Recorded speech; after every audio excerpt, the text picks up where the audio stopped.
បងប្អូនធ្លាប់តែឃើញគេបាញ់កាំជ្រួចតែពេលនេះ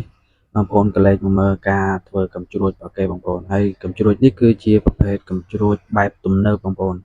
គឺនៅពេលដែលបាញ់ទៅវាចេញផ្កាភ្លើងស្អាតហើយវាបែកច្រើនអញ្ចឹងណាយើងធ្លាប់តែឃើញគេធ្វើកាំជ្រួចបាញ់ទៅវាបែកចេញតែមួយតែសម្រាប់កាំជ្រួចនេះគឺគេធ្វើរូបរាងវាមូលដូចបាល់តែម្ដងបងប្អូនហើយគេធ្វើគ្រាប់រំសេវវាគ្រាប់មូលទូចហ្នឹងបងប្អូនដាក់ជុំវិញអឺគ្រាប់ហ្នឹងអញ្ចឹងណាហើយនៅពេលដែលវាផ្ទុះទៅគឺវាបែកសាច់ធំអញ្ចឹងទៅមើលទៅឃើញស្អាតហើយគ្រាប់វាមួយហ្នឹងគឺវាបែកផ្កាភ្លើងចេញមកគេចង់ដាក់ពណ៌អីអញ្ចឹងគឺវាចេញពណ៌ទៅតាមអ្វីដែលយើងចង់បានអញ្ចឹងណាហើយគឺរុំវាឲ្យណែនហើយធំបងប្អូននៅពេលដែលផ្ទុះគឺវាបែកធំមែនតើគឺគេមានកណ្ដុងមានអីដាក់ដូចកំភ្លើងធំអញ្ចឹងបងប្អូនតែកណ្ដុងគេនៅពេលដែលគេបាញ់បងប្អូន